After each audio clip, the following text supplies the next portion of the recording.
Hello, friend. আজকে আমি আপনাদেরকে কালারফুল মোমো বানিয়ে দেখাবো, চিকেন মোমো। আর এটা বানানো একদম সহজ। আর এই মোমোটা ছোট বড় সকলেই পছন্দ করবে। সবার প্রিয় একটা মোমো, চিকেন মোমো। এটা দেখতে যতটা সুন্দর কালারফুল, এটা খেতেও অনেক টেস্টি হয়। আর এটা একদম নরম, সফট, কোনো রকম রাবারের মতো শক্ত হবে না ঠান্ডা হলে। তার জন্য দেখুন আমি প্রথমে এখানে চিকেন নিয়ে নিয়েছি, ছোট ছোট করে পিস করে নিয়েছি। বুকের যে চিকেনের যে মাংসটা হয় সেটাই নিয়ে নেবেন, দিয়ে মাংসটা আমি পেস্ট করে নেব। খুব বেশি একদম পেস্ট করা যাবে না, হালকা দানা দানা থাকবে। এবার এটাকে আমি মাখিয়ে নেব, পেঁয়াজ, লঙ্কা, সয়া সস, লবণ দিয়ে ভালো করে মেখে রেখে দিব 10 মিনিট। তারপরে এদিকে আমি ময়দার ডোটা তৈরি করে নেব। ডোয়ের জন্য আমি 1 কাপ পানি আর 1 কাপ ময়দা দিয়ে দিয়েছি, আর স্বাদ মতো লবণ। ভালো করে পানিটা ফুটে গেলে এরকমভাবে আমি নরম একটা ডো বানিয়ে নেব। খুব ভালো করে খামিরটা তৈরি করতে হবে, যেন দলা বেঁধে না থাকে। উল্টে পাল্টে আমি নাড়াচাড়া করে এরকম 2 মিনিট ঢাকনা দিয়ে ঢেকে রেখে দেব। ঢাকনাটা দিয়ে আমি 2 মিনিট রেখে দিয়েছি। আবারও খুব ভালো করে নাড়াচাড়া করে এটাকে আমি একটা থালার মধ্যে ঢেলে নেব। অনেক মোমো খাওয়ার পর দেখা গেছে যে মোমোটা অনেকটা শক্ত রাবারের মতো হয়ে যায়। তো এরকমভাবে যদি ময়দাটাকে পানি ফুটিয়ে ডোটা তৈরি করে নেওয়া যায়, তাহলে মোমোটা শক্ত হবে না, একদম নরম সফট থাকবে। তো এইভাবে করে পানি দিয়ে আমি খুব ভালো করে মালিশ করে নেব, একদম নরম করে। মালিশ করা হয়ে গেছে, এবার আমি দুটো ভাগ করে নেব। এবার আমি 2 রকম কালার মিক্স করে নেব দেখতে ভালো লাগার জন্য। আপনারা চাইলে কালারটা নাও দিতে পারেন। তো এইভাবে করে আমি 2 রকম কালার মিক্স করে নেব।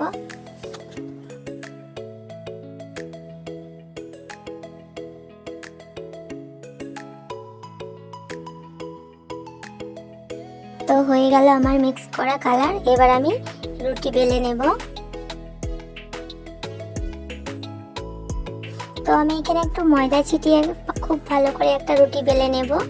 রুটিটা খুব পাতলাও করা যাবে না, খুব মোটাও করা যাবে না। এরকম করে আমি গোল করে নিয়েছি, ধারটা যাতে না ফেটে যায়, এক সমান হবে তার জন্য আমি গোল করে নিয়েছি। এবার আমি বেলে নেব খুব ভালো করে।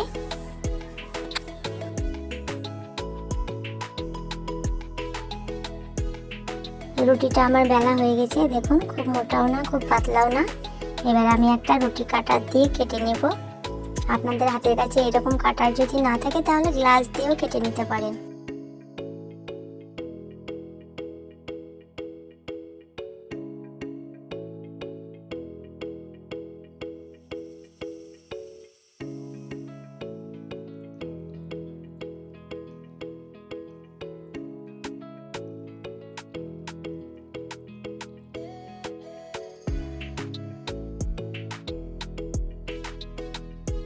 আমি এইভাবে করে সব রুটিগুলো বেলে নেব এবং কেটে নেব। এইবার যে মাংসের পুরটা আমি রেডি করে রেখেছিলাম সেইগুলো এবার একটু একটু করে দিয়ে দিব। এটার মধ্যে আমি কাঁচা লঙ্কা, পেঁয়াজ, আদা রসুন পেস্ট, জিরে গুঁড়ো, লবণ, সয়া সস দিয়ে রেখেছিলাম। এটা স্কিপ হয়ে গেছে তাই আমি দেখাতে পারলাম না। আপনারা আপনাদের পছন্দ অনুযায়ী সব রকম মশলা দিয়ে মাংসের পুরটা তৈরি করতে পারেন।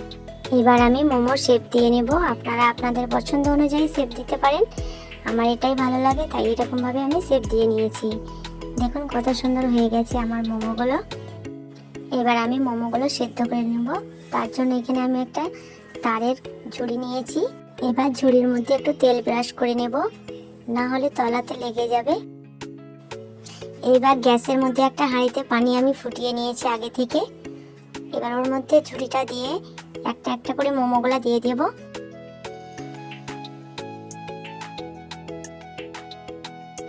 এবার আমি একটা ঢাকনা দিয়ে 10 মিনিট রেখে দিব সেদ্ধ হওয়ার জন্য।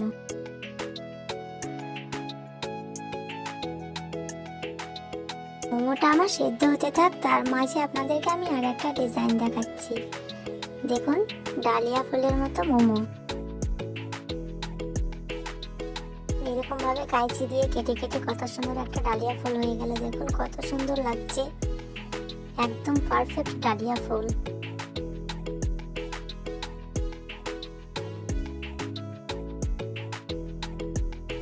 এটা বাচ্চারা তো অনেক পছন্দ করবে। তো এদিকে আমার মোমোগুলো সেদ্ধ হয়ে গেছে, এবার আমি তুলে নেব। এবার অরেঞ্জ কালার মোমোটাও আমি এবার দিয়ে দিয়েছি। এইভাবে করে সব মোমোগুলো সেদ্ধ করে নেব। এটাও আমার হয়ে গেল, এটাকে আমি এবার তুলে নেব। এবার আমি ডালিয়া ফুলের মোমোটাকে দিয়ে দেব। তো আমার সব মোমোগুলোই রেডি। দেখুন কত সুন্দর হয়ে গেল আমার কালারফুল মোমো, চিকেন মোমো। এভাবে করে বাড়িতে বানিয়ে দেখবেন, বাচ্চারা ছোট বড় সকলেই পছন্দ করবে। ভালো লাগলে লাইক কমেন্ট শেয়ার করবে। আমার চ্যানেলে নতুন হলে চ্যানেলটাকে সাবস্ক্রাইব করবে আর কমেন্ট করে জানাবে কেমন হয়েছে আমার এই কালারফুল চিকেন মোমো। এই চিকেন মোমোটা আমি একটা ভেঙে দেখাচ্ছি কেমন নরম হয়েছে, ভেতরে একটুকুও কাঁচা নেই, একদম পারফেক্ট হয়েছে। আর দেখুন কতটা নরম সফট, একটুকুও শক্ত হয়নি।